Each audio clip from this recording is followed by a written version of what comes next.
You're listening to Informed Dissent. If you're a longtime listener, welcome back. If you're new, welcome, and here's the lay of the land. I'm Jamie Reed, a lesbian and a whistleblower who worked inside a pediatric gender center. My co-hosts are Lauren Legere, also a lesbian and a longtime LGB advocate. Our other co-host is Cori, a gay man who underwent gender transition early in his life. All three of us come from the left, and none of us fit the story you've been told about who questions gender medicine. And that's not an accident. Every week, we will cover the headlines you need to know across medicine, law, sports, schools, and prisons. And then we dig in. The three of us, and most weeks, a guest worth hearing from. We built this show because we believe that the most important conversations about gender politics are the ones happening between people with real stakes and real disagreements. Free inquiry, honest argument, and dissent that's worth something because it's actually informed. Welcome.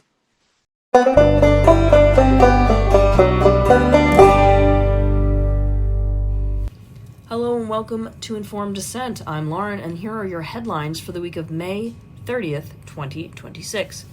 In California, the CIF State Track and Field Championships opened today, and for the third consecutive year, male athlete A.B. Hernandez is competing in the girls' divisions. 3 federal lawsuits are pending. The DOJ has opened a Title IX investigation, and we'll have the results when they come in. In the United Kingdom, after 8 months of delays, the UK's Equality and Human Rights Commission finally released its updated codes of practice for single-sex services. The core provision is clear. A person's sex is their biological sex. Full stop.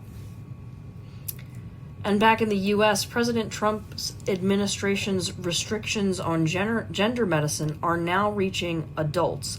The VA has ended transition care for veterans not already receiving it, and federal employee health plans will no longer cover surgical or hormonal gender-affirming care this plan year.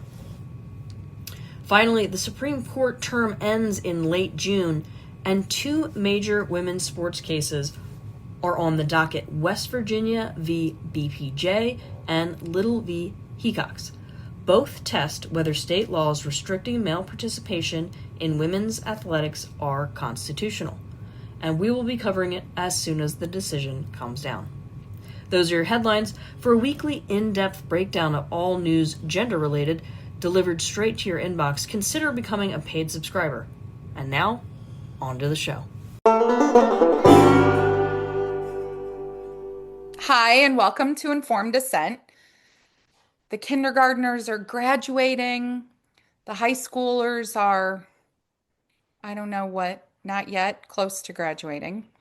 And we are here to talk about what happened in San Francisco at the American Psychiatric Association's annual conference. And I'm Jamie Reed, and Lauren and Cori are with me. And Lauren, you were in San Francisco. I was not in the conference. We went to establish a presence outside and just kind of have conversations with the people, the professionals going in and out, about our concerns about pediatric gender medicine. And honestly, the professionals were very receptive. They were very receptive. Most were very respectful. I think in the entire day, we had 2 people. One guy yelled at one of the women handing out flyers, and somebody else, flipped us off. But most people, either they didn't engage or they engaged and were like, "Thank you for being here." We had several people come up and ask for more flyers to give to their friends. We had several people say, "We're trying to work from within to change this. We're very concerned too." Most people were really on our page about it. And in fact, there was an older gay man that stopped and said, "Listen, there's a bunch of us older gay and lesbian within the association trying to work from within." So it was a very different experience for me outside, I think, than when I heard the recordings of those panels. It didn't actually seem to jive with the response I was getting outside. It was strange to me. Most people that we engaged in conversation with understood child developmental psychology. I mean, there was even a young 20-year-old that came up. She was not going to the convention. She was actually outside working for the Nature Conservatory, trying to get signatures and get people to sign up. And she had a really long conversation with us. She's 20 years old. She's had multiple friends detransition already, was talking about how I fully support you guys. Nobody should be able to make these decisions until they're 25. I have multiple friends that have detransitioned. Some of them are really physically very messed up. And she said that. She said, like, I recognize they have been really messed up physically. So, like I said, it was one world outside talking to people, and then it was crazy to listen to those recorded panels and just hear how insane some of the things that they were saying were. So, yeah. Will you share with the listeners? You are out front, you're handing out like a handout that talks about the position, but then at a certain point, you all had to, you decided to pack up and go. Oh, yes. Yes. Well, that's because California's crazy. And in the middle of us, trying to have these conversations, a very large group of angry Scientologists showed up, very loud, bullhorns chanting, signs, police escort. They must have got a permit to drive around the block. So we packed it up. We What were packed it they up. what were they chanting on the bullhorns? APA, APA, how many kids have you killed today? And Wow. that really didn't jive with what we were trying to do there. We were trying to really engage people in conversation. And so as soon as this loud group of people screaming, "You're killing kids," came through, we weren't able to get that engagement because people were just like, I'm just trying to go to lunch. I don't want to get caught up in anything. But before that, we were able to have really fruitful conversations with people. Yeah, people were receptive. This makes me think about tactics a little bit. So the angry protests weren't engaging, but just the simple flyer and hey, we're here to talk. You got people to talk. Yeah. Yeah. Okay. And what I've noticed too is that the more and more we do these things, because we've now been doing these things and showing up in front of these medical conventions or psychology conventions for a couple years now, there's way more awareness about the topic and way more people willing to stop and talk to you. Way more people give you a thumbs up. I'm with you. I get it. Like, just way more to work with. When we first started doing this, I really felt like we were trying to talk to people in a foreign language. And now people, I think, have a general understanding that this is, number one, a controversial topic, and number two, that it's not as black and white or red and blue as media would like you to think. Um, Nobody was surprised that it was a group of gays and lesbians out there. No, not one person we talked to was like, well, I thought you guys would all. They all really did understand, like, why we are concerned about this practice. Some people you had to walk through it a little more, but even the woman who was directing traffic for, they have tour buses so that the people going to the convention can get a ride from whatever hotel they're at to the bus. So the woman who was directing those buses in and out of the Segway there in front of the convention center, she stopped and said, "I support you guys being out here. I get it. I have a lesbian daughter. If you have ever had a gay kid, you know that they're talking about gay kids here." So it was, to me, that was something really different. And it gets different every year with the more people that will engage with you and just like know that there is something to talk about here. So that was hopeful for me. And then I heard the recordings and was like, wow, these people are absolutely insane and they're doubling down. So There was a CME, right? Continuing medical Okay. education. Yeah, both of these panels were eligible or are eligible for CME accreditation, meaning that people can get ongoing education credits for listening to them. I think that's insane after listening to them. As a layperson, I think it's insane. Okay, let's lay out for those who maybe haven't heard the special editions we put out this week, or maybe kind of want to hear our take on it. Um, do either of you have a preference? Do you want to do Turban and Karasik first, or Drescher and the circus panel? Let's do the circus panel first. Okay. All right. So, Did either of you, were you able to get to the very end of it? yes. Oh, really? Did you I get had to to the give very up. end? No, I kept hearing all these I looked at the transcript and felt justified in stopping my listening, but there's just a bunch of paranoid people talking about their anxieties. Yeah, their mental illness.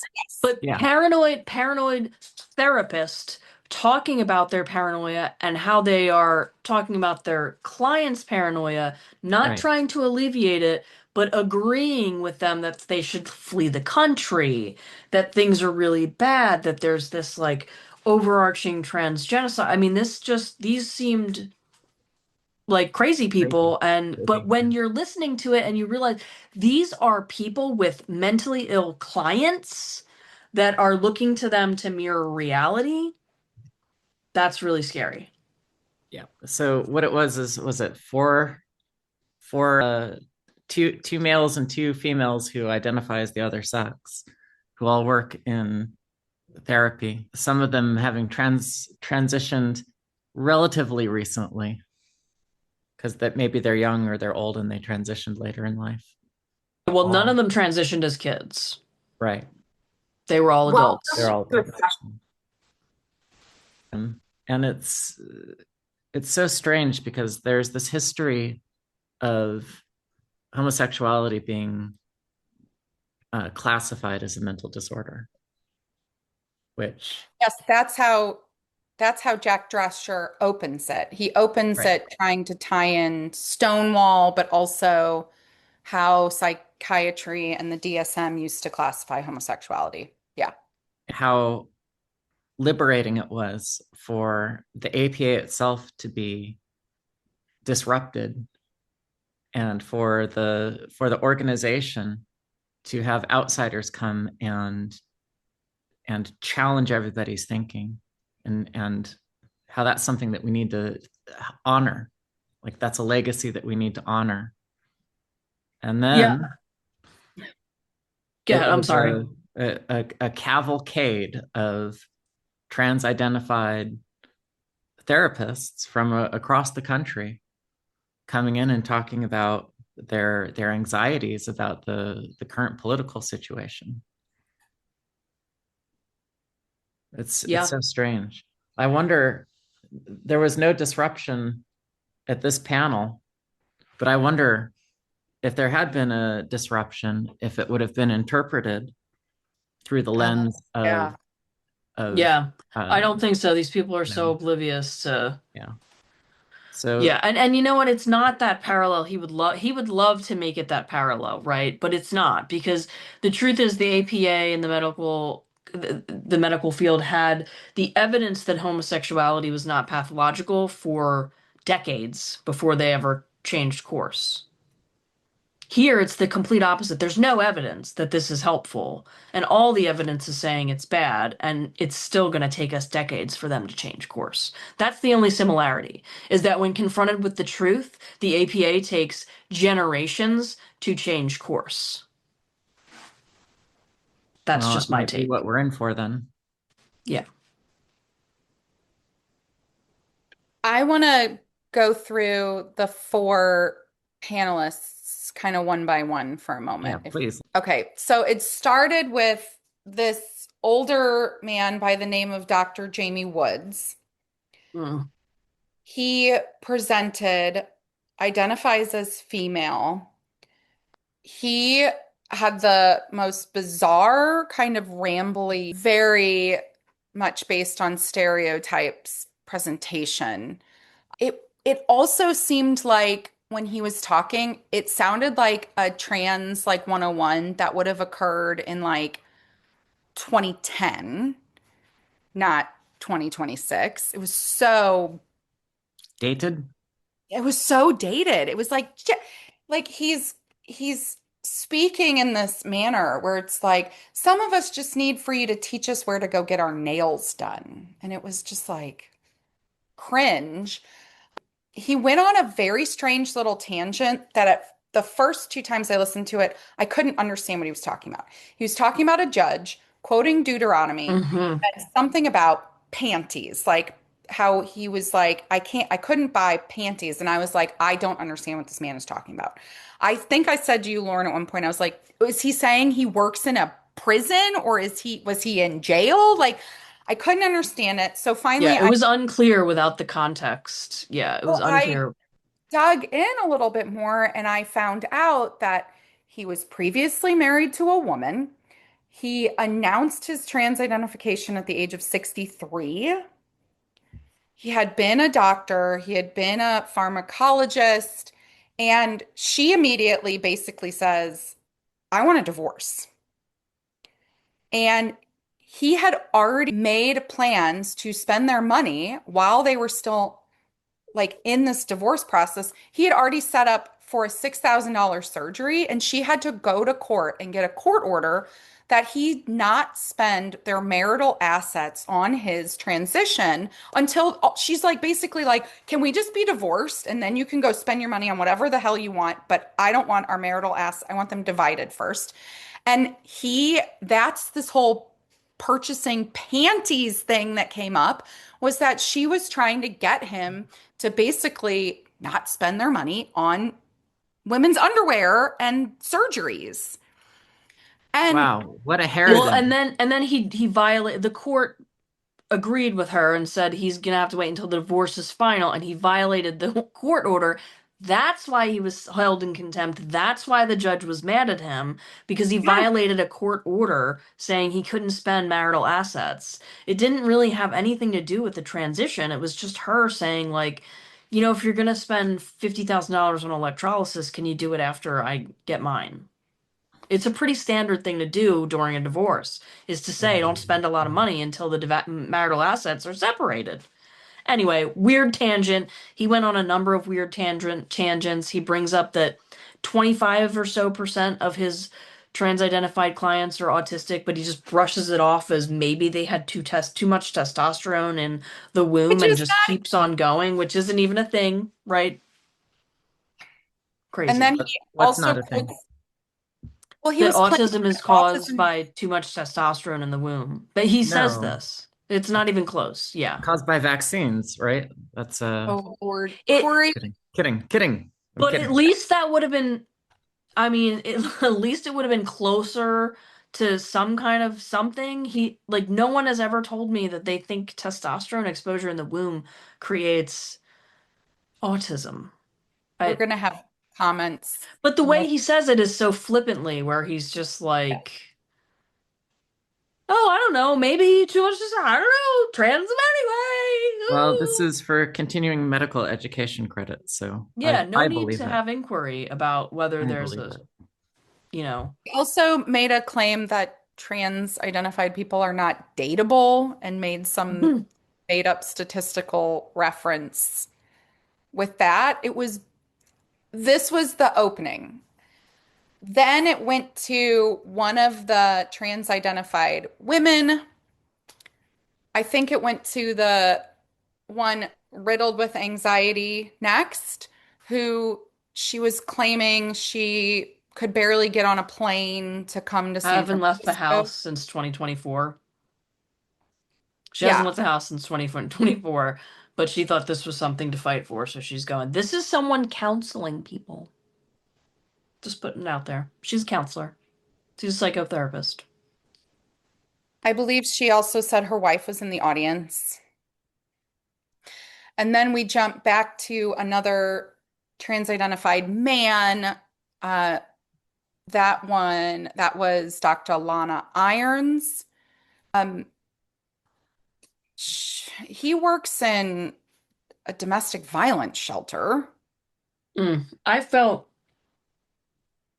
it, Somebody's got I to do was it. very disturbed by his comments about how working with battered and abused women helped him to find his own womanness or whatever. He was basically equating women with trauma and pain and abuse. It was very weird. It was a very weird. It like somehow he's getting validation off working with female domestic violence survivors, and it was very disturbing.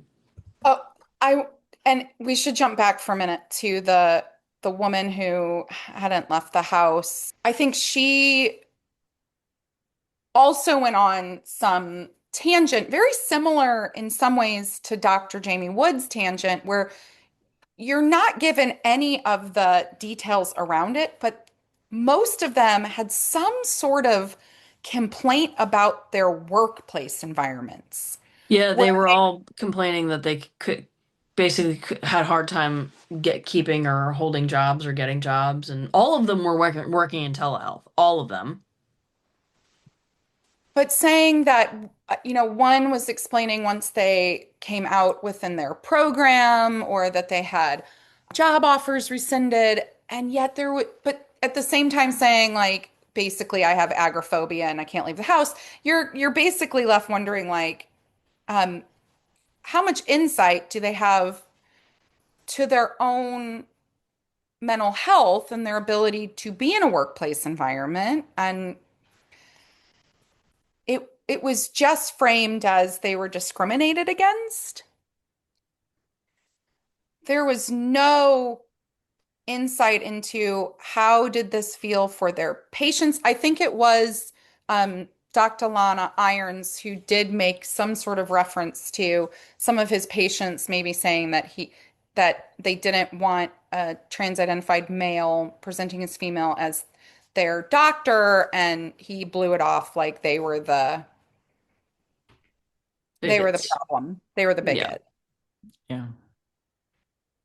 And then one of the final trans-identified female psychiatrists went on this long, bizarre discussion about how being trans is like having a diamond in your shoe.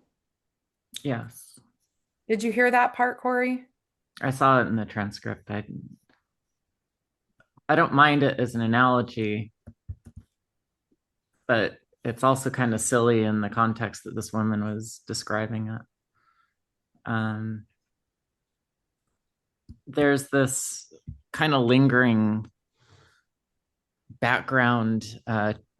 Holy trans is a holy experience. It's a sacred experience, and the world wants to punish you. Like the world is a crucible for trans people to Yeah, like the really, suffering is somehow noble. right. The suffering is sacred, right? Yeah. It's Christ-like. Yeah. Yeah. Yeah, I would agree. So it's bizarre.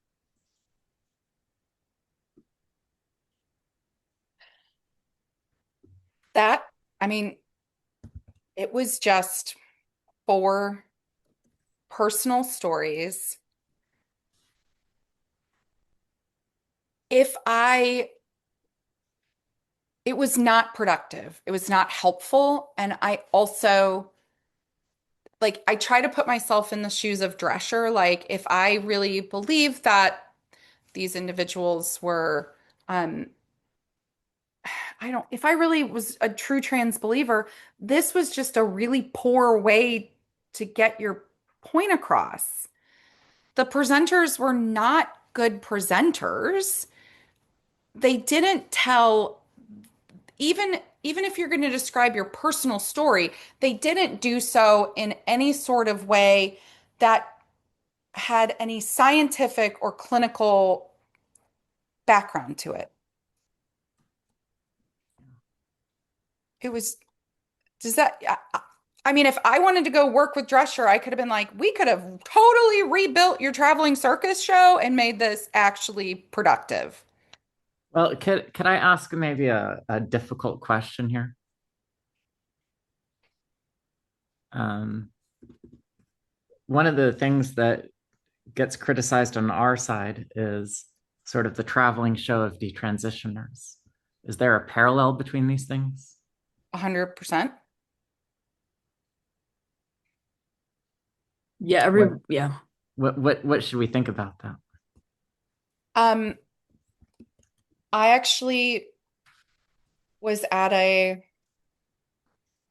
private strategy meeting a number of months ago and was given the opportunity to speak for a short period, and that was my entire strategic speech was it's not a good strategy.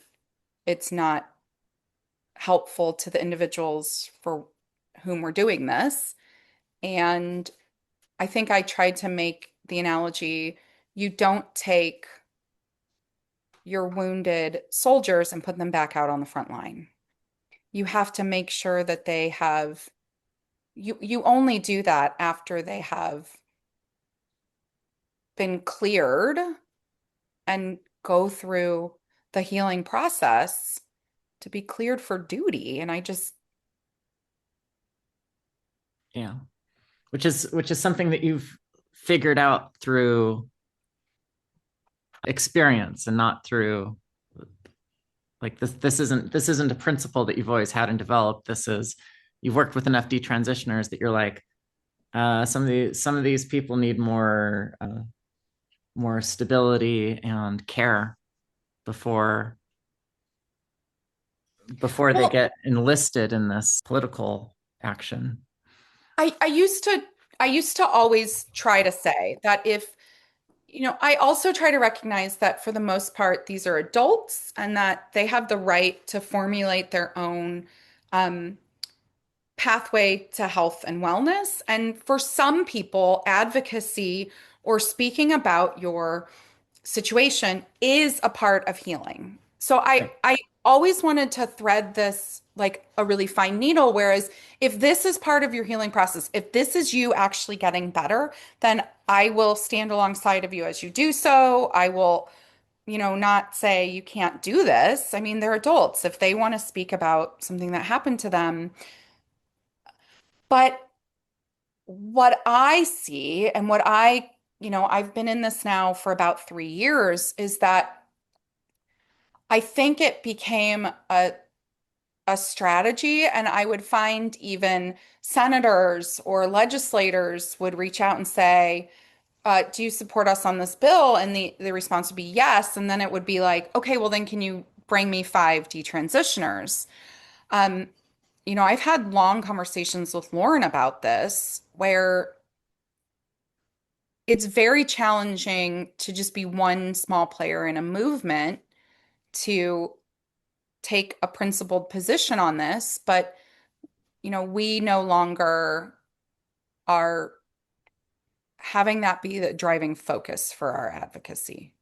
Yeah, that's understandable. Lauren, do you want to add anything or? No, I think you've said it, but it does become like this. Then how do you really talk to people, right? Because you can have a group of trans-identified people saying this is the best thing, it saved my life. You can have somebody say this was the worst thing I ever did, it ruined my life.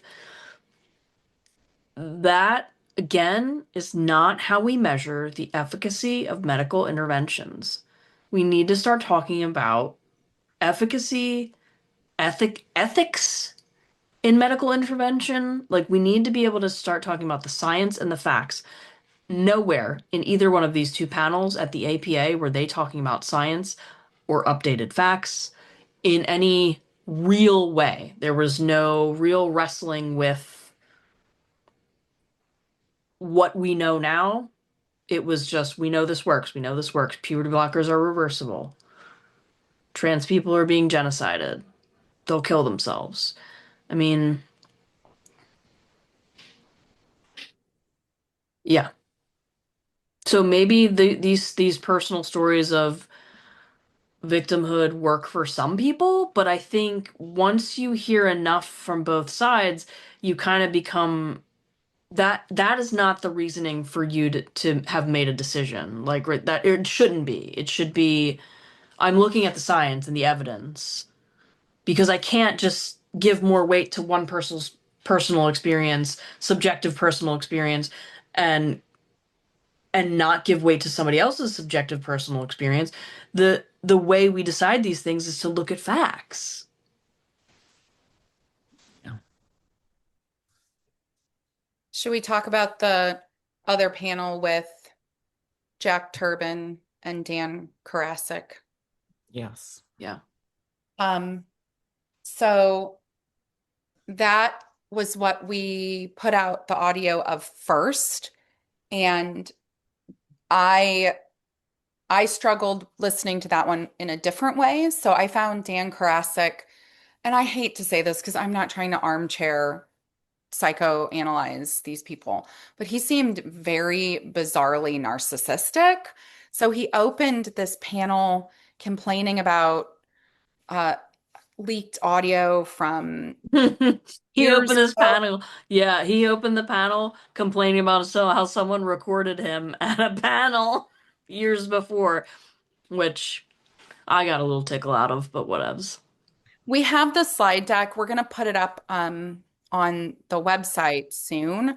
He actually put a slide up from a screenshot of a tweet of Aaron Terrell's, because what he was complaining about was that I think it was Transparency had released a podcast with the audio of him speaking at a previous convention.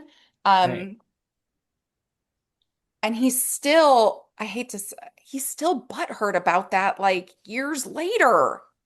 This is how Yeah. he's opening a conference.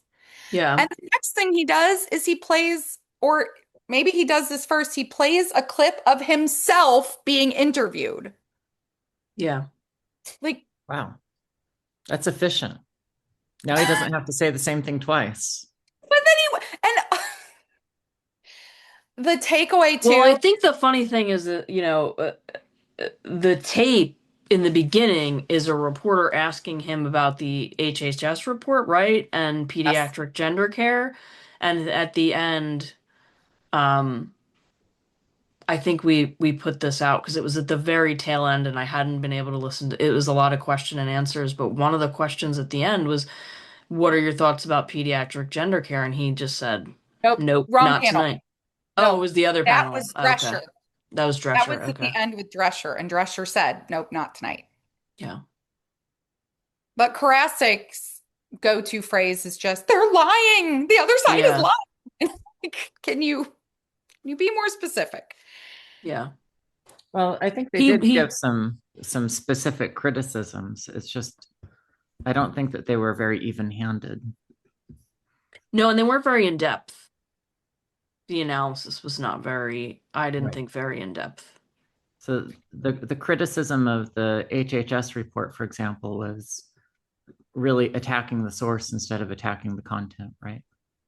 Yeah, his biggest problem, what he said about the HHS report was, well, they included this panel that they recorded of me years before as information in the HHS report, and I know that's fake, so it's all fake, is basically what he said. It was a footnote, and it also was a real audio recording of what he said. Right. So anyone who is so inclined, you should go back and listen to that recording too, because he's talking about transing nonverbal autistic kids. Okay, but also he's complaining that the HHS report is reliant or using articles or podcasts as part of their evidence against WPATH. Well, I'm sorry, they wouldn't have had to do that if WPATH had just turned over all of their evidence and said, I mean, he's basically like, well, we've never been transparent about the research or what WPATH is doing. So because they had to go in and secretly record things, it makes it less than valid. It's a weird Yeah, it was a piss poor argument. Yeah. It was a weird And it was complaint. basically all framed as right-wing opposition instead of engaging with the actual evidence. I mean, Turbin during that panel does say puberty blockers are reversible. But he does a much better job of engaging with, he can quote a research study like of Drescher, Turbin, and Karasik. On some level, I don't understand why Turbin is even allowing himself to be tied to those two. Why he even is willing to present alongside of Karasik, because Turbin, I think, is just much more dangerous. Because he's smart, yeah. He's very smart. He can quote studies like nobody's business. I mean, he can quote research, and the fact that he was willing to speak after Karasik goes on this personal bitch session about politics, I was like, why are you, again, if I was still on the other side, I would have been like, Turbin, do not associate yourself with these people. They seem like crazy people. Well, they're all in it together, you know. They have to support each other because they're under attack currently, I suppose, is how they would put it. But yeah, I mean, if Turbin was like, turned. yeah, what is Turbin going to say? I think Karasik's a quack, or what is Karasik going to say? I think Turbin's a quack, or Drescher's like, they're not going to do that. They can't, because they're all basically have been spearheading this. Yeah. They're all basically making the same arguments. I mean, Don't have to, but he doesn't have to say he's a quack. Here I am like arguing how the other side could be a better opponent towards us. But part of what makes me crazy is this is mind-numbingly stupid that this is what we're against. But Turbin doesn't have to come out and say Karasik's a quack. He just has to submit his own proposal to the APA and say, I'm actually going to put forth an argument on evidence, and he could try to do a pretty damn good job of it. Stop helping him. I just want to have a worthwhile opponent. Like, that's why Karasik and Drescher upset me so much. They see the logical inconsistencies are like screaming in their faces, and they're just like, la la la. Can we talk about, I want to talk about this podcast for just a second. Oh God. Because I have this theory that I call minority stress model, which is that I'm the only male on this podcast, and I'm in the minority, and it stresses me. Stresses me too, Cori. Yeah, I feel it. I have to absorb it. I have to absorb it and then process your stress. Yeah, and that makes me sad. And are we committing microaggressions against you? The fact that you're asking me to reveal my internal thoughts about that, I think, is violent. This whole last part of this conversation has been traumatic for me, so I'm gonna need to back away and have some safe space. Right. And I think we should go on to our next interview with Sara Stockton, who was also at the APA, but she was in the room. Well, I do want to make this point, though, because I think... Oh, Christ. I can't even get a good segue in. Well, you were emotionally manipulating Cori, Lauren. Yeah. You're premature. That was premature articulation. I want to talk about... Cori, what's the point? Well, this is kind of Jack Turbin's main framework for making arguments about why trans people aren't doing as well as everybody hopes that they are, is this all-inclusive, explain anything away concept called minority stress model. Yeah. Which Jack Turbin is always going to support his framework because he has an out that he embraces that says that I can explain anything adverse by this idea that trans people are always under threat, that they are subjected to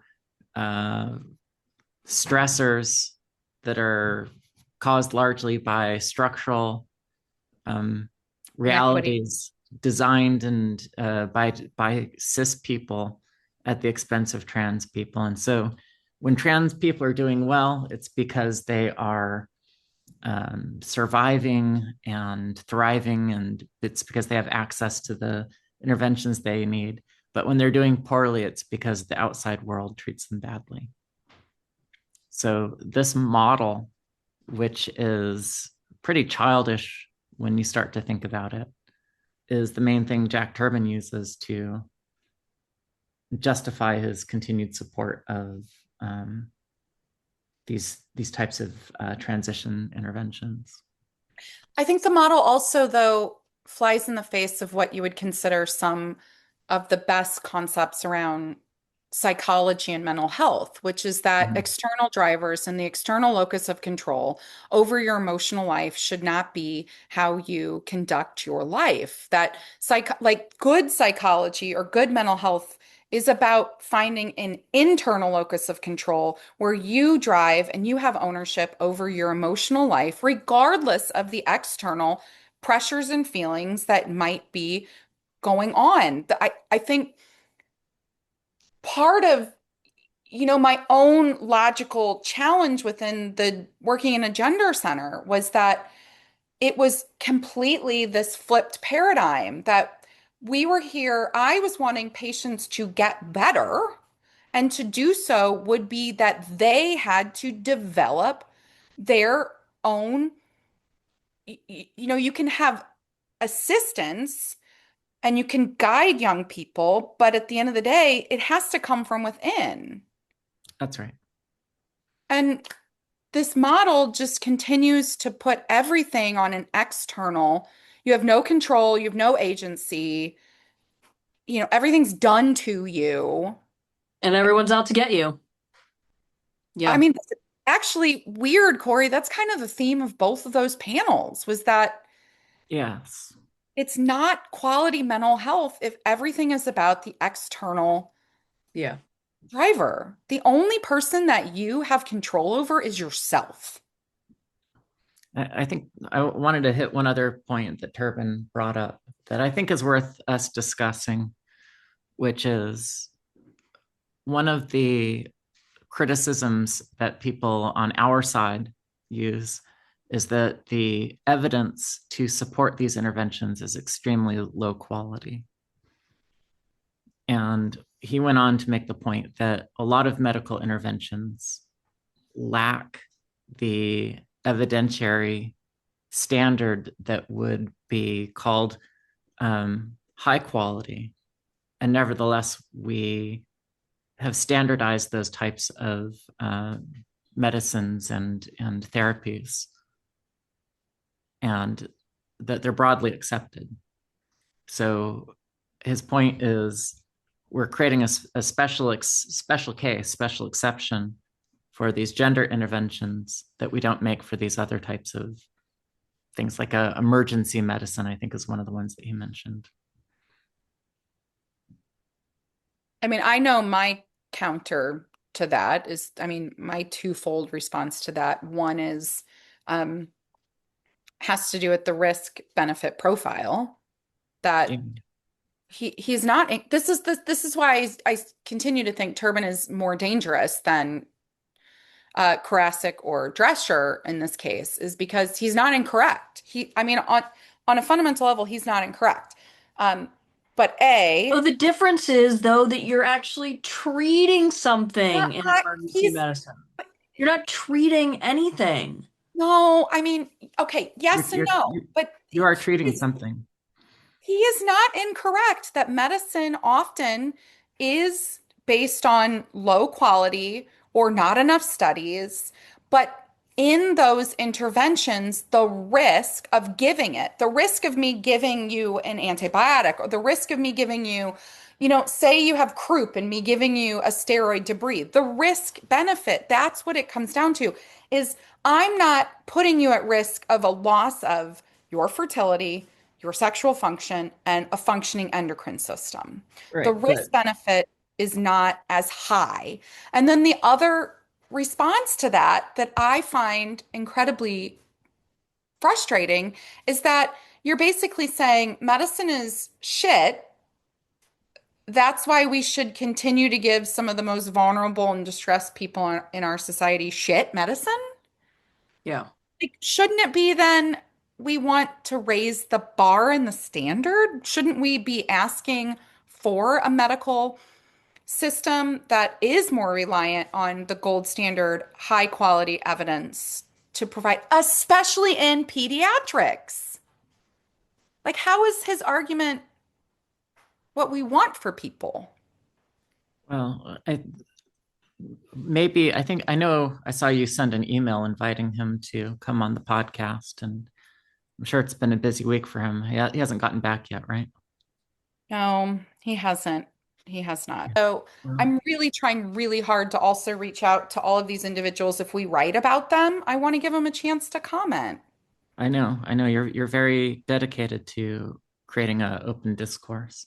I do want to say one thing, and I'm hijacking Lauren's segue here, and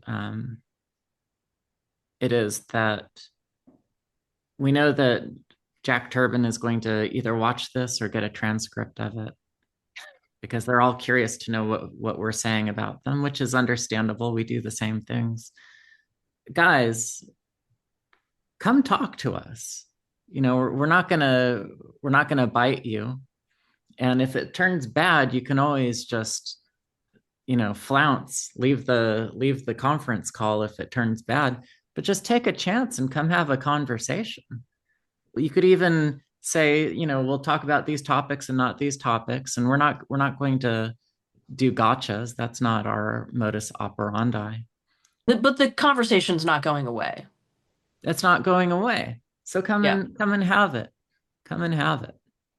And by the way, we're going to record all of these sessions from here forever.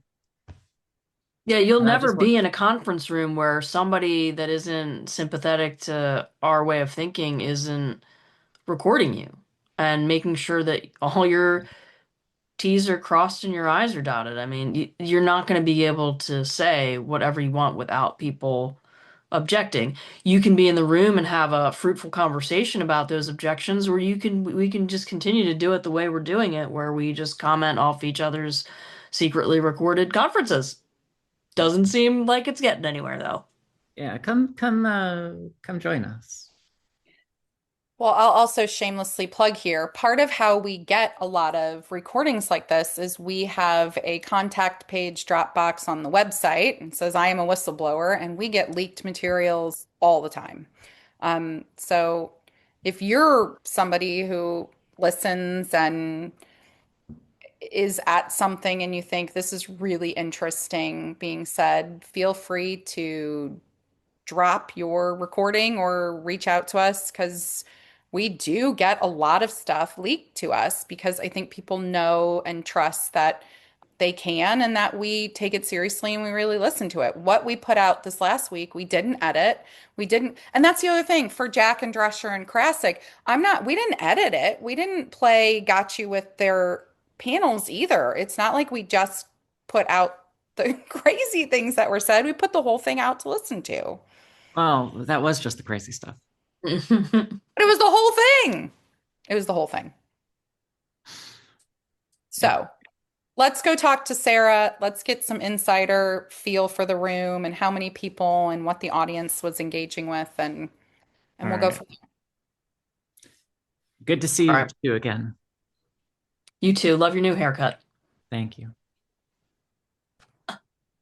Oh, yeah. And I love yours. We love yours. Thank you. Thank you. All right. Hi, everyone, and welcome to Informed Dissent. Today, we have a very special guest with us. So I would personally call Miss Sara Stockton a friend. And there are many times that I feel like Sara is one of the only people that kind of understand me in the world. And so I am really pleased to have her with us today. How we're going to break up this interview is I'm going to walk through some of Sara's background. And then recently, Lauren and Sara were both in San Francisco for the American Psychiatric Association's conference.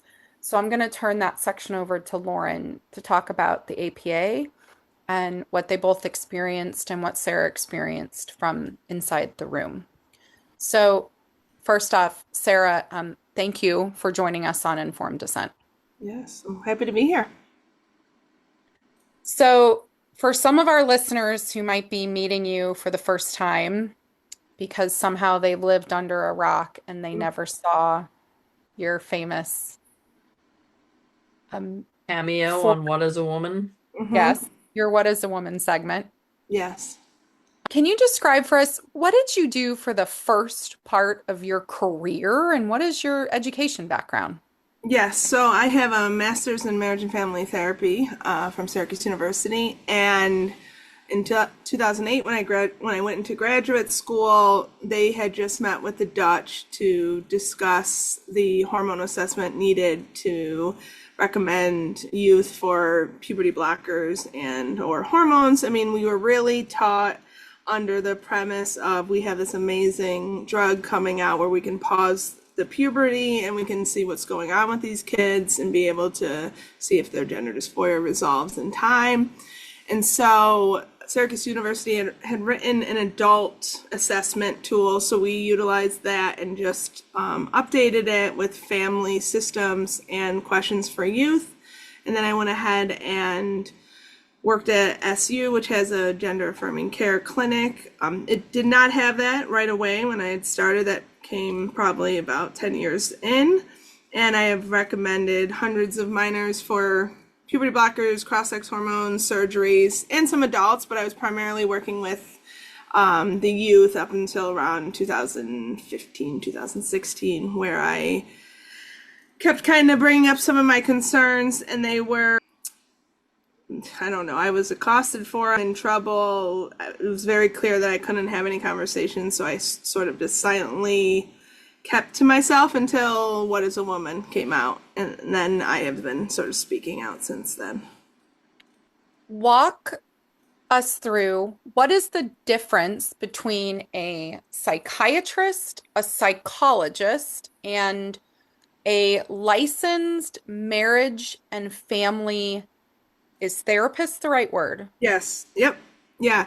I mean, the big differences are, I mean, all three of us diagnose, right? All three of us can assess, all three of us treat diagnosis, but the big difference between me and the psychologist is that I am not doing testing. So I'm not going to, I mean, I could diagnose with autism, but I'm not going to have the thorough neuropsych evaluation. So the psychologists are really there for the individual education plans, kind of helping people with accommodations. And the psychiatrists are, I mean, primarily just for medication management. I mean, some psychiatrists do therapy, clinical psychotherapy, but that's kind of few and far between. What is the marriage and family part? So are you especially trained on family dynamics or family systems or like relationships? What does that part mean? Yeah, so I mean, we came out of the school of thought that we were really concerned about overdiagnosing just an individual and not really seeing that, you know, the diagnosis typically impacts the whole unit and system and family. So if you treat the family and on top of the person, on top of seeing just the individual, it's a lot more successful. And I think especially with, you know, the youth framework, knowing what's going on in the systems and being able to, we don't think you can help a person in an isolated scenario without knowing the system in which they engage in and their attachment, and way more about attachment styles, relational skills. I'm going to be more working with sex issues, stuff like that tends to be the marriage and family therapy route. Is there an age group that you feel most drawn to working with?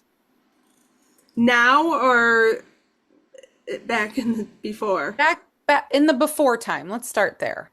Yeah, I mean, I would say most of my clients were like 15, which I did like. Whereas now, if you're talking about the dysphoric lens, I'm typically not getting them until 18, 19. So that's been a big shift of like what dysphoric, like what the presentation has been, and when I'm starting to see kids and deal with that. So you mentioned the year 2008, and what we know is that the clinic in Boston at GEMS formally opened in 2007.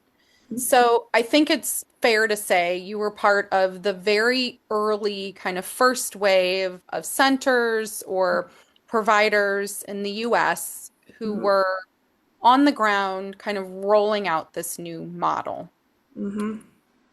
At that time, what problem did you think you were solving? Oh, that's a good question. You know, I don't know if I was ever one of these like true believers that it was a subcategory of human or something. I don't know how to articulate that. It was always almost as crazy as this sounds, an informed choice to present in the way that they thought their life would be way more suitable and make sense for their expression of their gender. I didn't think I was helping people's brains match their body or anything like that. Yeah, very much an informed, the way I need to present myself in the world in order to fit, I'm going to have to, you know, take on these different ways of expressing myself. Did you see the people that you were working with back then have what you would call clinical distress? Yes. Yes. Yes. And how was that distress kind of presenting? Was it depression, anxiety? I would say majority of the time it's a mix of both depression and anxiety.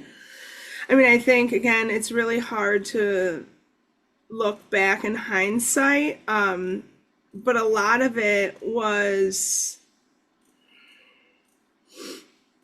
exploring how you could present yourself in a different way to avoid the distress that you were experiencing. I mean, I think that's a piece of it that I was never really taught. Like, I mean, one of the ways why I think I wasn't so brainwashed in one way is because I did work with like cross-dressers and like self-proclaimed AGPs. So I was able to see like, oh, like this isn't just like an inherent, you're born this way. There is some sort of informed choice involved in this. And I was looking at these very resilient kids, and I think it was more like they were going to be the gender benders. And I had some sort of, you know, the puberty blockers were presented in a way of like, hey, maybe these kids can go ahead and live a life that would have the least problematic outcomes for passing. I mean, it was really about being able to pass was my big job. Okay. I think we need to pause on like a word, and we should just go down the rabbit hole like right now. And it's not the word you think I'm going to say. Marriage and family therapists have to be very willing and candid to talk about sex. 100%.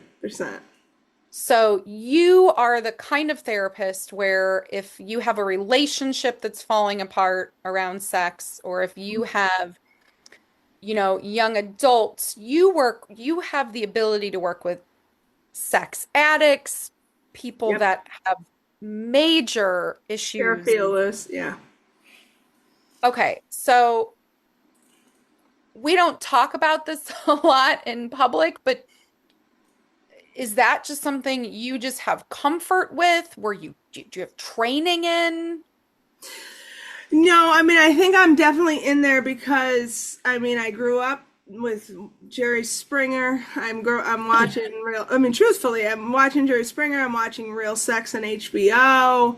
I mean, yeah, this was kind of the field where it's like, oh, I want to ask people like uncomfortable conversations. I want to talk about this. So yeah, this is my forte. I mean, I did go to school with the thought of working with just sex issues, but my supervisor was the trans expert. So I just kind of naturally, if you were going to be able to talk about sex, there's not many of us that actually were wanting to talk about sex. As crazy as it was, a lot of my people would not talk about sex in the therapy room. So that was one of my things. I mean, I could have probably gone anywhere that was like sex adjacent. So this just happened to be, I mean, you're going to be talking about clitoris growing and wanting to hump furniture. I was like, oh, okay, this seems like my kind of thing to do.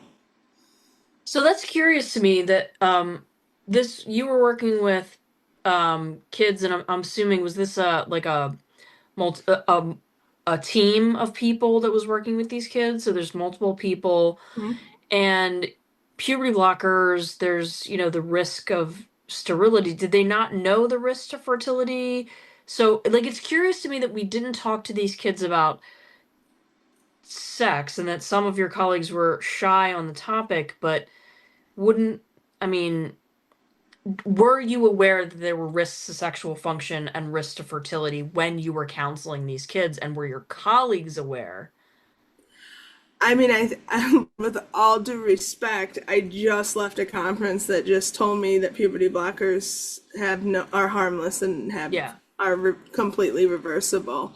So, I mean, in almost 20 years, they haven't updated that understanding. So there was you had never had any conversation, any question of whether they were harmful. It was just presented to you that this is what they were for, to give kids time to think.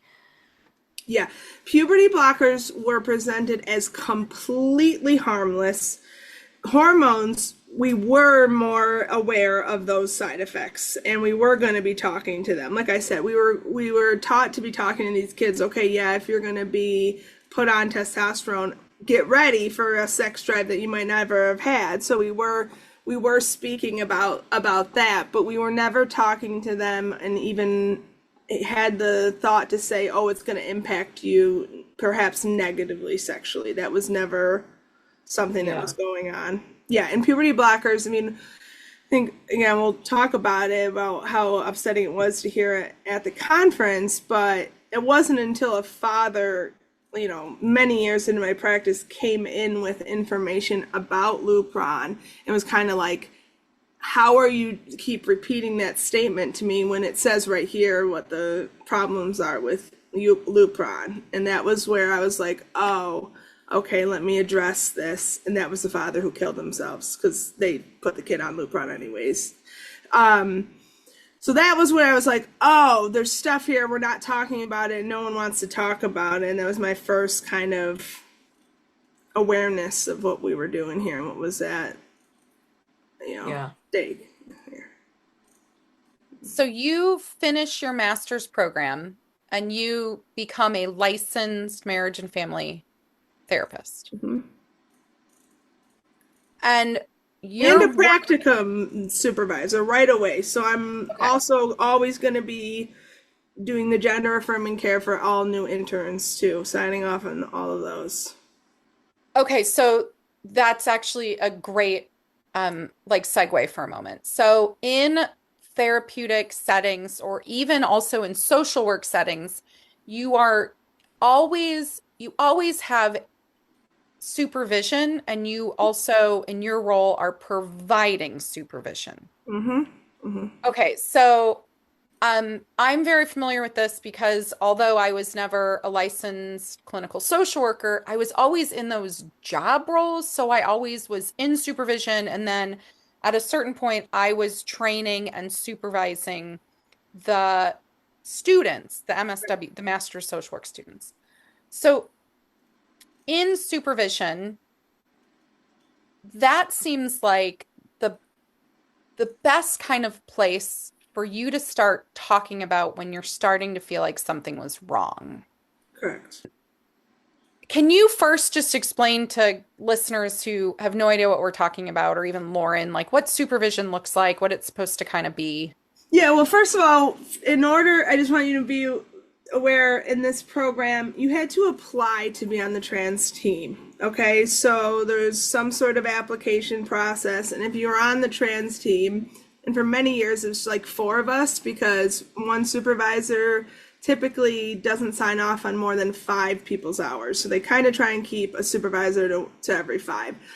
So there was 4 of us that would be on the supervision team. I'm not really sure what disqualified you from this team. I have a couple ideas based on some of my colleagues that were disqualified, meaning they kind of asked difficult questions. I often saw international students kind of struggling with this the most because even language doesn't transfer. Like I just had an employee from Taiwan, and she was explaining like a trans man would be called a masculine lesbian in their language. So it gets very confusing around all the differences with international students. So they have a little bit more difficulty understanding it. So you'd have to be approved to be on this team, and then you would continue to meet with these people, and then you're also responsible for then the next year's team, kind of getting, because your cases are going to go to them. And then we would have supervision. I mean, what was unique around this was I started in a time where we denied people. So I would have an experience where we never would have said no to or yes to suicidal people. We weren't anyone who was any DID, that was not gonna happen. And that was with adults and kids, because I did have both.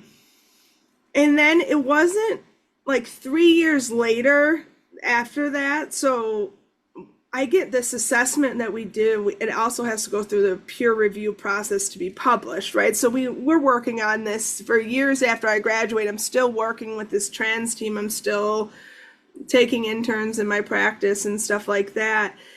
Then they started being like, we can't be gatekeepers anymore. Then the conversations really started, like I remember just early on, one of my first cases of like, I have a kid who wants to start hormones but doesn't want to present socially yet. And up until this point, we were very kind of like, please present socially before you just jump on hormones. And that was the first time where it was like, that's transphobic. That's like your guy, like we can't determine how someone becomes trans anymore. And that's where it started to get really like, oh, okay, we're not really here to put many guidelines on this. It's just more and more patient-centered. They get to come in and they get to dictate it. Okay. So if I understand how you're kind of laying this out, you were there at the start, and when you said we were still saying no, that means that you were doing an assessment process to see if somebody met criteria to move forward on a medical pathway.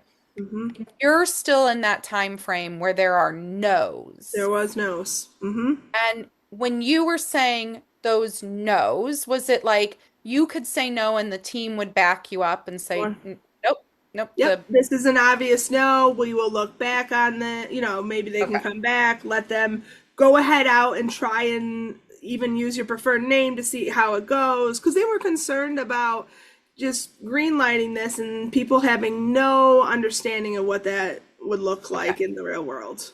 Okay. So processes, there are some no's, there are some yeses.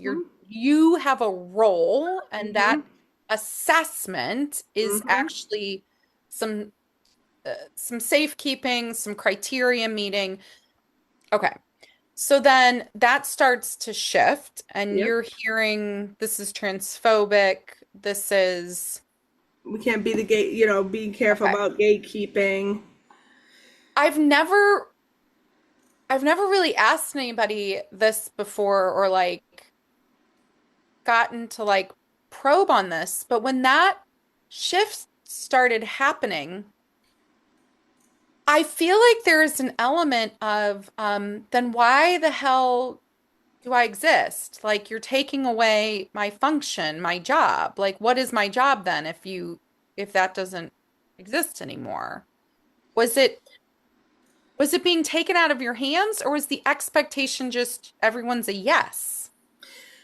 I think both simultaneously. So then we get Planned Parenthood, right? Planned Parenthood really shifts things. Insurances went from not covering it to just covering it, right? So, I mean, both things happen where I become aware that I am now the only thing in the way of them getting their care. So that is presented in a certain way, like they have to go to you to get this, and now it becomes this like annoying sidestep that is meaningless anyways. And then yes, like up and until the moment I had told a court, I would like you to not put this kid on puberty blockers because I want to help the dad get okay with it. And the court says it doesn't matter, the kid goes on puberty blockers. And that's where I finally realized, oh, I don't mean anything. I mean nothing. And I started to get to, and it's difficult, where for the second stage of a phalloplasty, you need to meet with another clinician other than the one that originally sent you, and they had only met with people once. So what am I going to do? Tell a person they can't get stage 2 phalloplasty based on what, when they've had no assessment whatsoever? So it was also putting me in a position of, well, what care? Do I say no to a phalloplasty when they need this done, or do I just do it anyways? So when it became, like you said, meaningless, I was like, all right, I guess this is irrelevant now. Okay, I remember part of this history too, where some of the surgical requirements was to independent, separate letters. Mm-hmm. And I have very clear recollection of patients and clients seeing that, that second letter as, well, why would I not get the second letter? I got the first one. Correct. And also, that second letter became very vague because often in a therapy relationship, you don't want two therapists working at the same time because you can create challenges with the therapeutic relationship with the primary. There's so many weird elements to. And when you're a supervisor, I'm undoubtedly going to get back my supervisee's clients who already got one step of the process that need the next one. And it's almost like no choice. Like if I've already went this far, how would I not just update the letterhead to go from hormones to surgery? I have almost no right not to say it. And that's where it became really dicey too, is that people kept coming back for just updates of letters without updating care. Okay, just a super dumb, almost naive question, but is there any other situation in your work environment as a licensed marriage and family counselor where you are the green or red light to a medical intervention? To a medical intervention, yes. So I have done assessments for if they're able to get like psychedelic therapy, certain like ECT stuff, right? You have to, Okay. But again, there is some sort of agreed upon, this is a fail, this is a pass. Okay, but a psychedelic treatment or ECT, I would categorize those still within the mental health treatment model. Right. So there's no other, do you write letters for other kinds of surgeries? No, I've seen, I don't do bariatric evaluations. That's the one I do not do. So, no. But there are other situations where a counselor or a mental health provider is providing a check or balance for bariatric surgery or maybe cosmetic surgeries, those kind of interventions. Yeah. The biggest checks that I'm actually doing are like sexual deviance, where I'm saying we worked on the sexual deviance and this person is okay. Like for kids, they've had an interruption or done something that, if they were adults, they might be prosecuted by law. I evaluate them, we implement different things, and I can say, okay, they're suitable to be around their siblings or whatever. But that's not green lighting medical interventions. That's just assessing for sexual stuff. So I get the sense that for a long time you felt comfortable and like this is part of your work to green light and write letters and walk people through medical transition, Yes. including minors. Yep. Okay. When, if you can remember, did you first start to feel like something was wrong? I would say again, my first just like, was the clients that were starting to want to present, like I'll say the typical autistic male that was not showering, really awkward, kind of the, just plays video games, again, hasn't showered, but says, I'm going to go ahead and all of a sudden identify as female. I mean, again, I had never up until that point met anyone like that was so low energy, if I can explain that. Like I was so used to, I've watched how men sit. I know how they talk. I know I want to dress like them. And these are just like, oh no, I just want to be this without changing anything. And again, when I would bring it back to my supervisors, they would say, well, that's your opinions that transgender has to do it this way, or people have to be presenting that way. So I was like, oh, okay, like maybe I'm too rigid around this, or, maybe I just don't see it that way. I also wasn't ever I never recommended a minor probably under the age of like 13. That first, the puberty blocker one that the father ended his life, he was 10. So that was my first like really young one. I've never seen like 4-year-olds or anything like that. I've been on cases where there have been 4-year-old presentations that they later transitioned. So that was later on.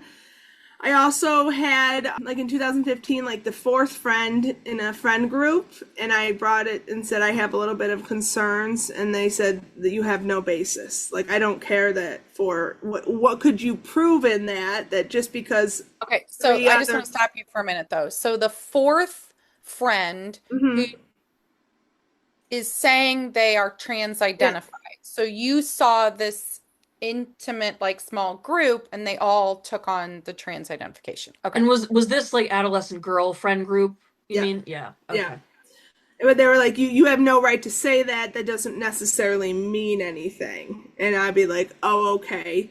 Or I'll never forget, the mom transitioned to the dad transitioned to be mom.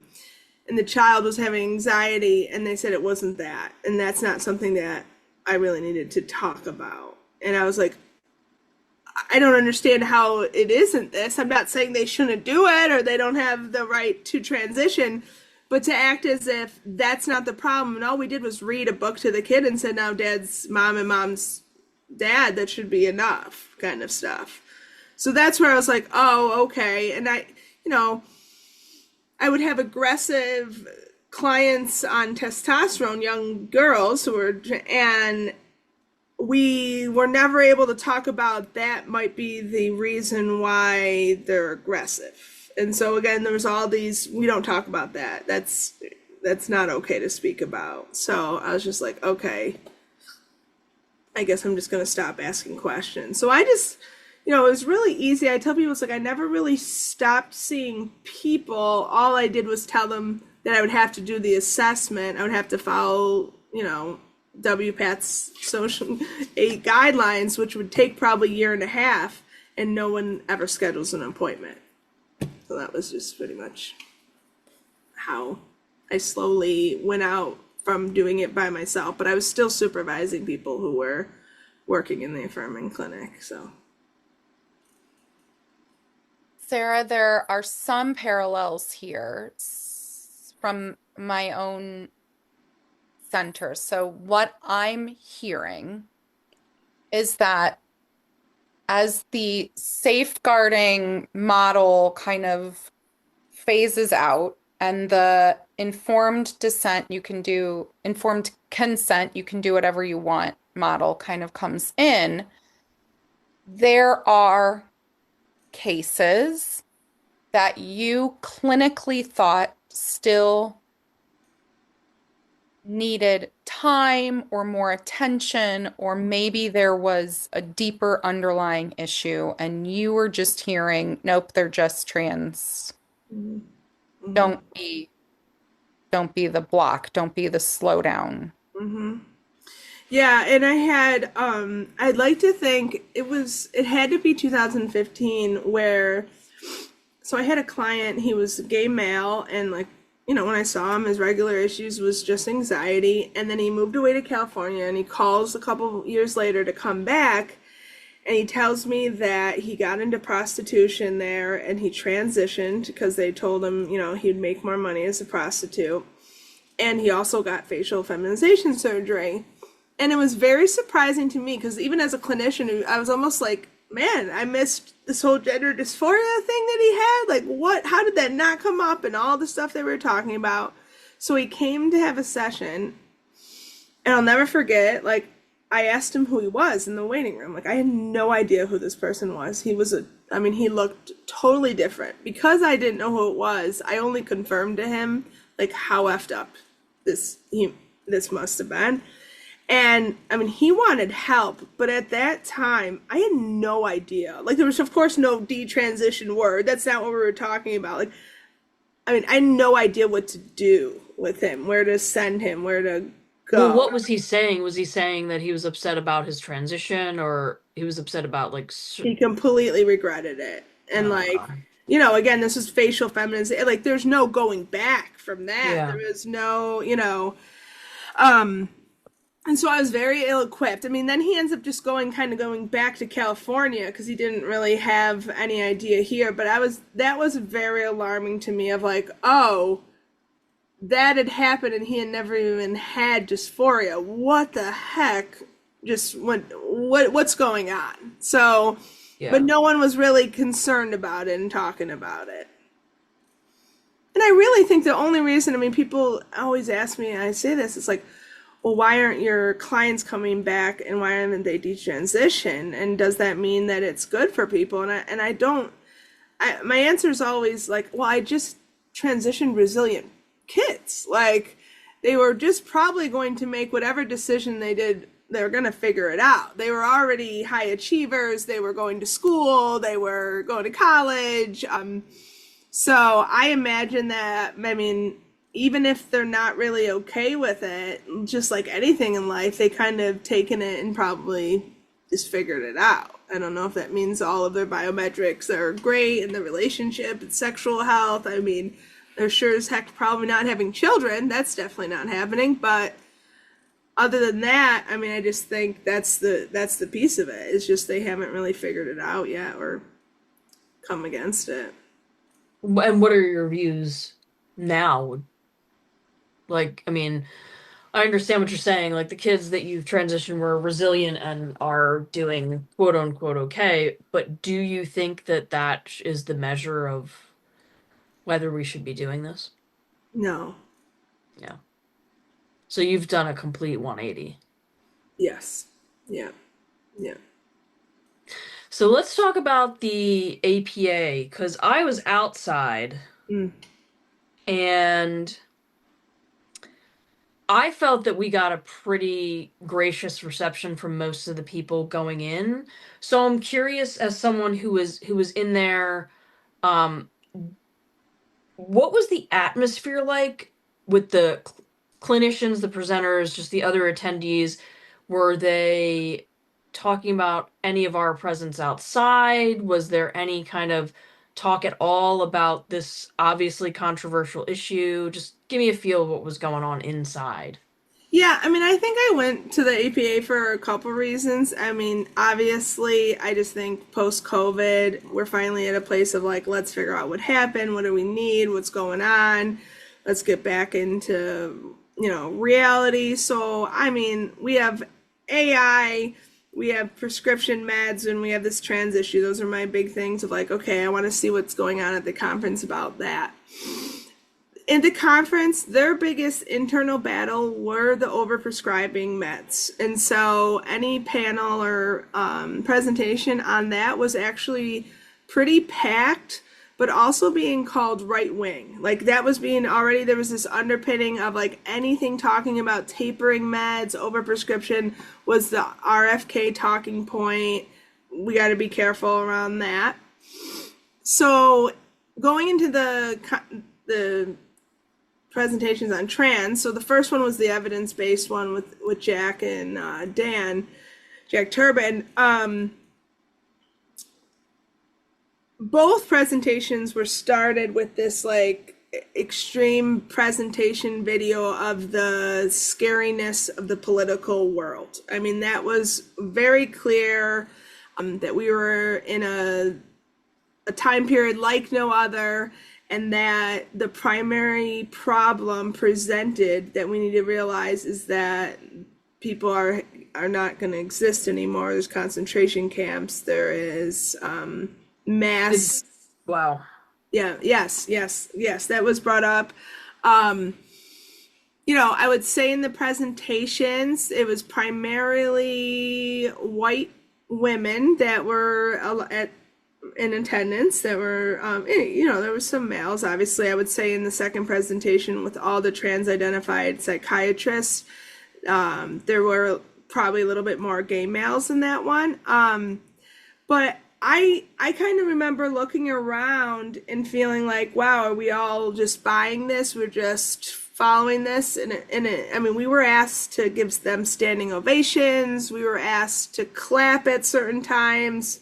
So it was really just like kumbaya. Oh my gosh, we're so scared. This is a very scary world to live in. I had not seen you guys. I had not heard one person bring up the fact that there were any counter, conversations outside. It was very clear that we were not going to have,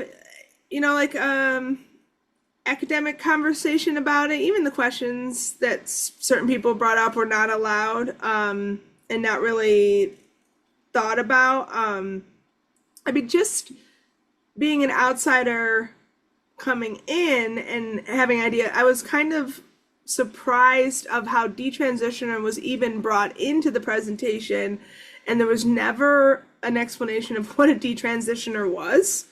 So like they were just like, from slide 3 was like HHS report, bad. Here it is, it's bad.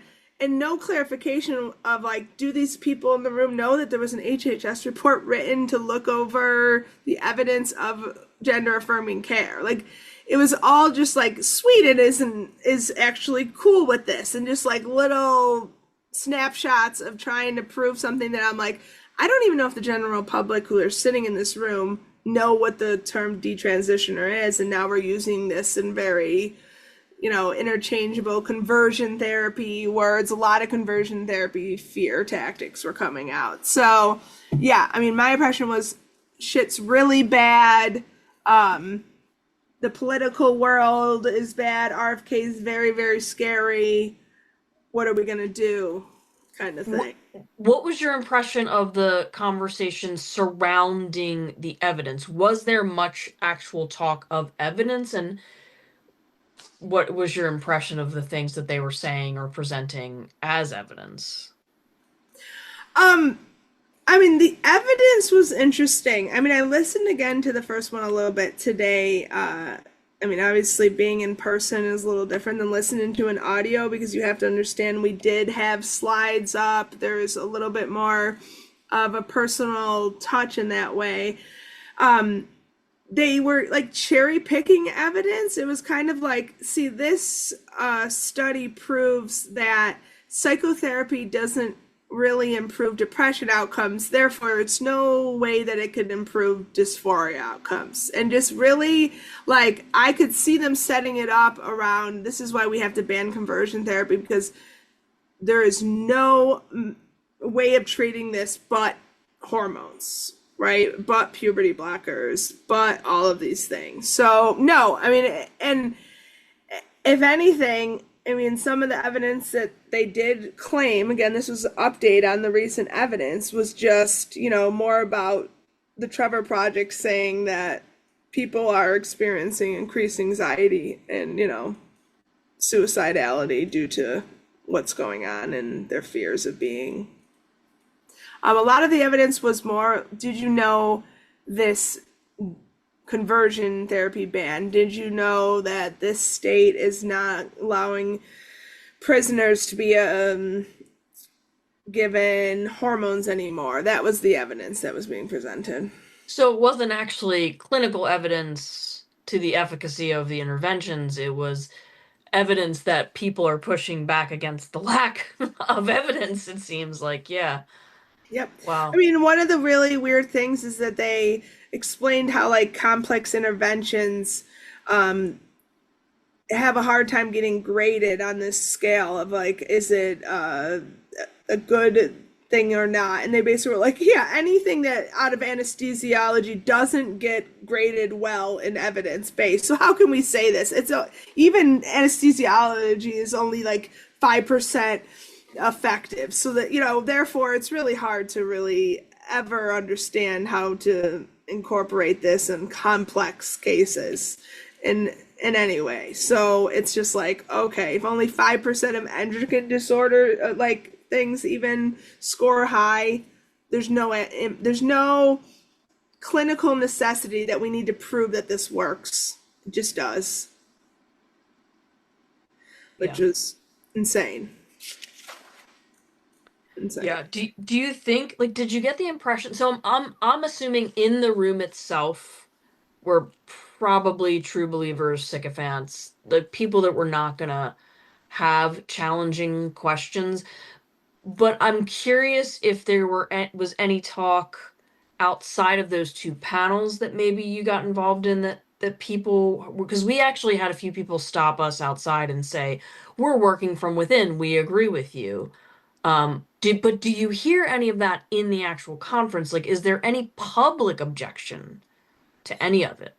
No, I did not see. And again, I mean, yeah, it's hard to assume like maybe those people just don't go to those panels off the bat. There were questions, like, I give some people credit. There was a question around, one of the greatest questions I think there was, has the research shown that there is a certain life cycle that people tend to want to detransition in? Like, and, Turbin was like, oh yeah, that's kind of a good question. Like, we haven't really found that out yet. Like, because, they were implying, is it like once they hit their fertile years, or is it like late 50s that they regret it? And they said, well, we don't really know. I mean, we really have only ever been able to keep a good follow-up of 4 years. That's the average time of when they have searched regret, which, oh, by the way, there's no regret, right? So, but never 10 years later, never really curiosity around that. That was a good question. Then someone asked him to, Jack Turbin, about the sexual function of people who transition and what should we be aware of. And that's when he laughed and said, oh, the evidence, actually, there's this study that just came out that said that trans people's satisfaction in their sex life are higher than cis people. And he goes, if I could just stop, if all my trans clients would just stop talking to me about sex, like that's what they talk about the most. So really kind of implying that, oh, please, the sex life of trans identified individuals is awesome. There's nothing to see here. Yeah. But this was in the same conversation where wasn't there statistics cited that only 1% of the population wants to date trans-identified people? That was the afternoon panel.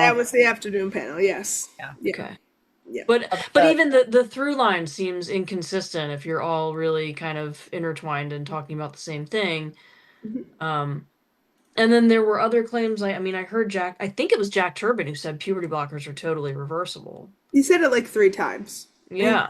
And harmless, right? And you guys don't have I took a couple pictures of slides. I started seeing people taking pictures of slides, so I started taking pictures of slides.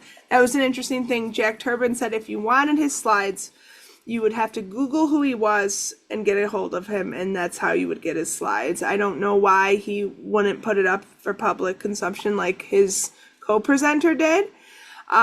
So that was a little bit weird. And he did, I have this thing, I'm looking at it right now. It says, pubertal suppression in the data, like, most people's, the depression went down, their suicidality went down, all of these things. He posted, all these studies that prove that it's helpful. So I took some of that.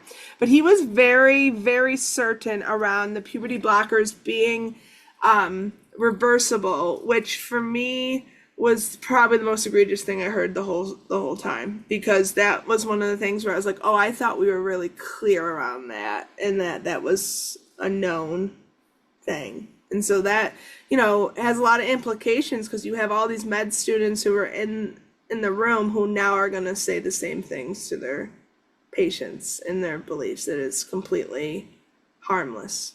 Well, so that's another. What were the people attending these panels? Would you say generally they were younger clinicians who were really eager to learn?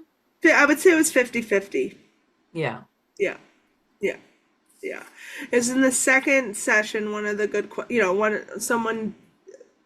the last question that was asked at the first session, Jack Turbans, was about sports and women's sports, and that's where they said, I think we're going to stop right here, and they didn't answer the question. And then the last question of the other panel was about, what do you think about transitioning youth? And that's what they said, that's enough for today. We're not going to answer those questions.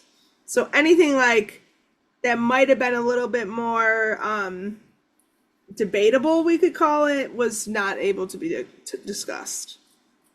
Yeah. Yeah.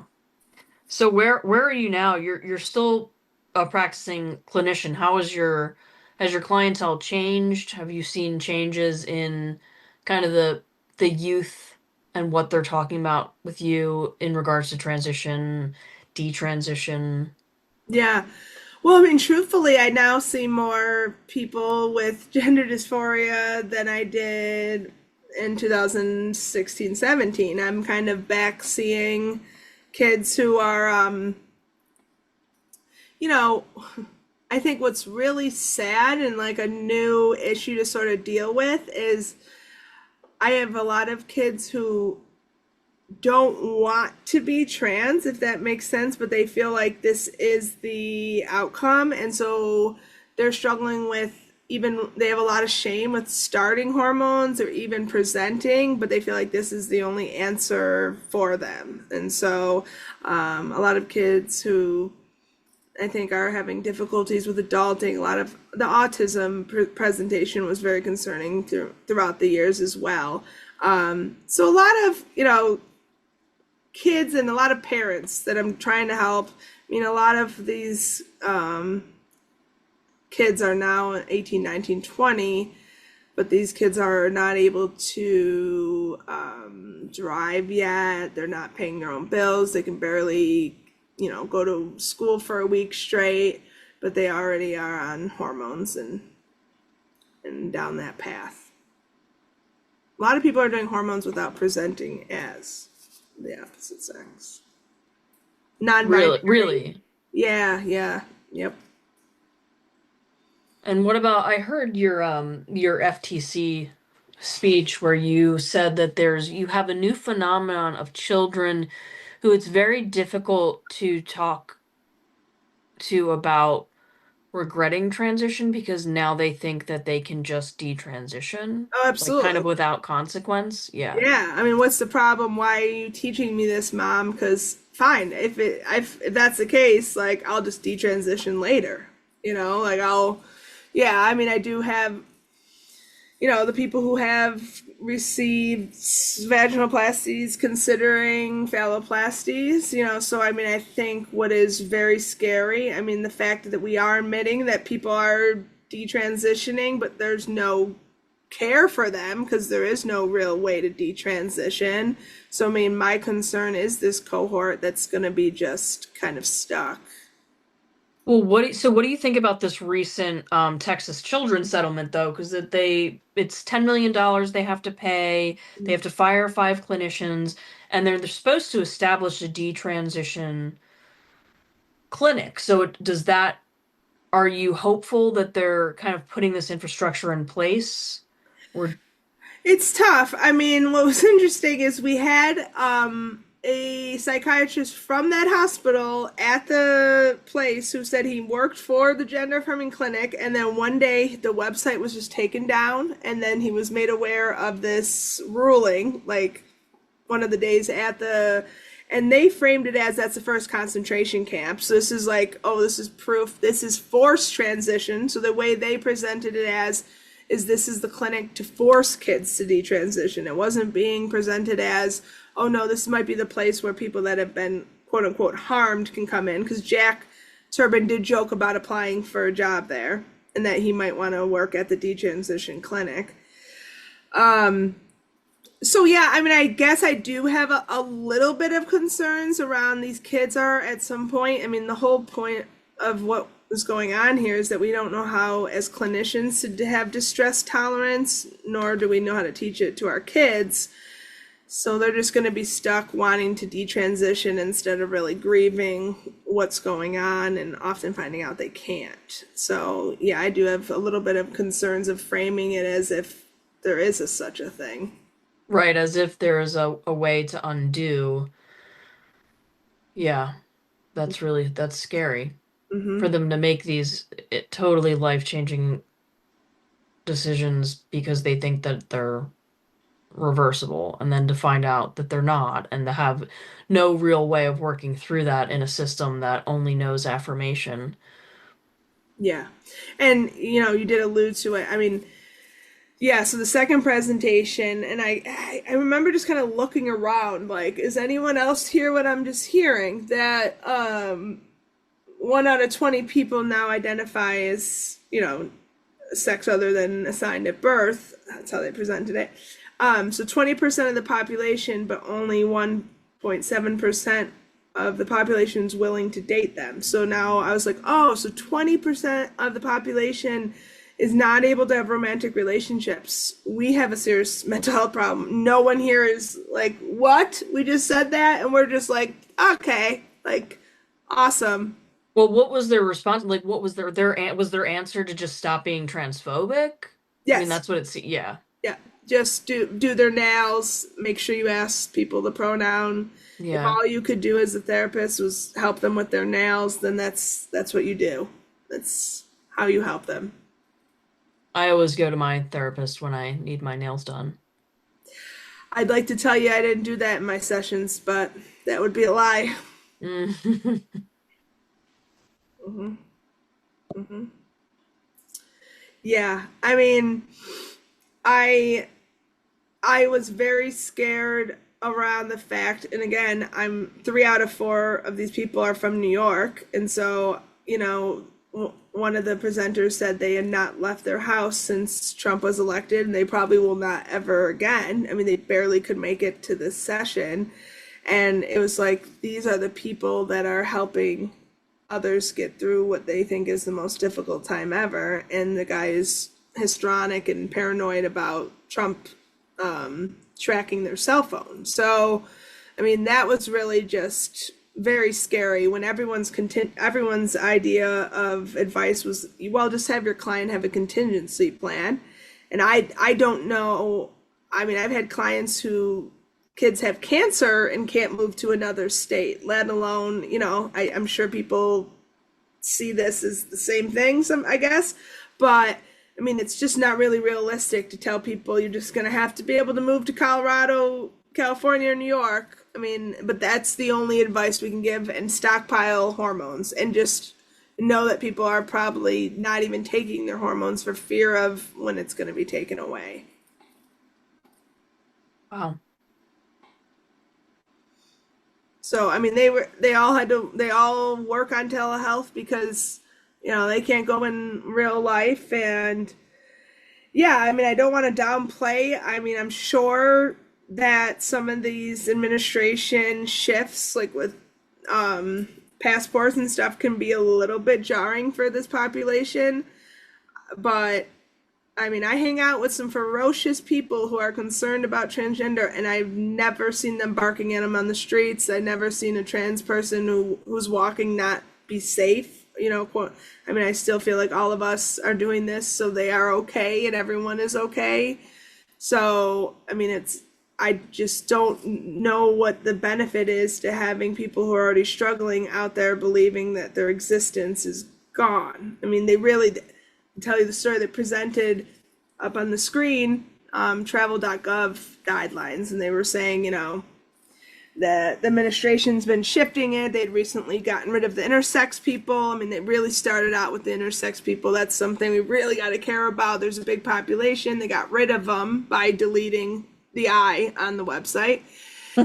and then they showed us, can you believe what happened 2 days ago? Now there's only travel recommendations for gays and lesbians. Therefore, 500,000 bisexuals are gone and they're erased. And they were all very, very passionate that they were gone. I was wondering where they went. Like, I don't understand what happened to them. But, again, this administration has just erased bisexuals, like, who's next kind of thing. Like, you think bisexuals aren't even okay. Certainly transsexuals are done, are gone. And so just language like that. And I mean, again, I'm trying to understand. This guy presented this really passionate thing about how they're no longer going to repaint the pride trans flags on the sidewalks, and they're not even painting over them. They're just not going to repaint them. And that was just, he's never going to feel safe at his town again. And that's just proof that it's gone. Like, he's no longer okay. And that was the symbol of everything. And so I'm just, I was just very, very unnerved by how, and every single I've never been to an academic conference where everyone cries, and they kept saying my testosterone's not working, and it was like serious but joking. It's and it was so much that they had to say, testosterone doesn't just take away completely your ability to cry, as if we are all idiots around that, but it's like, this is unhinged and again, their slides weren't matching. So they're presenting, on when he starts getting all the transphobic stuff at work and the slide says something else. So it was very confusing, very, very unnerving. Did you go, because there have been so much development around the evidence base and so much coming out, like, between the CAS review and especially the studies that came out of Finland that were very, very comprehensive. Did you go in hoping that maybe they were going to actually talk real science and real data, or were you kind of prepared for it to be the shit show that you found it to be? I was prepared for a shit show, but I was prepared for a little bit better of one. Like, I thought maybe they would have someone at least in the field talking about it. Like, okay, ever since, like, here's the impact of 15 kids who used to be able to have prescribed hormones that aren't. Look at how much their body has shifted. Horrific. Like, all right, now they're coming in looking like the Wolfman because they don't have, hormones. Like, something to say, like, we can't, because listen, I'm here for reasonable solutions and concerns. Ripping people off these drugs, that could be problematic. So I wanted to hear about it. I wanted to hear, like, since Oklahoma has stopped doing X, 17 people are now getting tumors, and, like, here's some concerns around that. So I didn't get any of that. So that's what was so surprising, is that some real, like, of course there was, like, okay, suicidality, but they even said, like, the outcomes for this population, if you took out the factor of bullying, they would have no problems. It's because they're getting bullied for being trans that is their biggest issue. If there was no stigma and everyone just accepted them, almost all of the negative health outcomes would just go away magically. And then I think I did expect a little bit more thorough proof around maybe the suicidality. I couldn't believe how they presented the autism spectrum, but was just like, yeah, we just notice it, but we're not thinking about it, doing anything about it, concerned about it, anything like that. You mean when he said almost 25% of his patients in the one panel, he said almost 25% of his patients are on the autism spectrum, and just kind of like dismissed it and we just noticed. Yeah. We just noticed that's happening, but they also then use that to not let them get hormones. So we got to watch that. So that's what they said. Like, don't let that be, what is the trans broken arm thing? I forgot whatever it's called. Yeah, trans broken arm. Don't let it be the trans broken arm. And that can't stop you from not recommending them for this just because they're autistic. But that is happening, but that shouldn't shift how you look at it at all. So, yeah, I mean, I was very... I think saying the puberty blockers were reversible and really still pushing it as a pause was the most egregious part about it to me. Yeah. Because we know now, we have Johnny, we have how many cases, we know the outcomes of the surgeries and how that will impact it. So, I mean, I don't even know if we had known that going into it, would we have suggested it? Because we kept that in mind then later as we started being, as soon as Jazz Jennings didn't have the girth to get a vagina, we were like, oh, okay, maybe the puberty blockers we don't want to always suggest because they're not going to have the vaginal canal that they're going to want. So, like, it was surprising to me that they just overlooked that and was still really about the puberty blockers. Yeah. Sarah, I want to thank you for taking one for the team and attending the APA conference. Not to be snarky, but are you actually collecting some CME credit for those panels? I am. I mean, I did go to a lot. I mean, like I said, I wanted to see AI presentations. I mean, I'll tell you, the GLP-1s are a big thing. I went to their presentation. They had no problem talking about how this is going to cause eating disorders for our people. They had no problem talking about the marriages that are going to break up because of the weight loss. And so for me to say, okay, they're still saying that the outcomes might be worth it, which was reasonable, and they were still allowing people to think about it. So I was like, all right, I got some good information. It was the stark difference of these presentations being like, there are no debates, there are no talks, there are no deviation. We need to save the trans kids, and that's it. And so that was surprising, and especially being Jack Turbin, him knowing that this, he was gonna be looked at. This is gonna have to be examined. That he was still so whatever. I mean, he was so pro Lisa Littman in one slide, and then the next slide be like, well, but she only interviewed the parents, and we know they don't know anything. Like, it was just like, okay, so this is the only evidence you have on detransition, but you also then in the next slide are discrediting it. So I'm like, all right, so what are we doing here?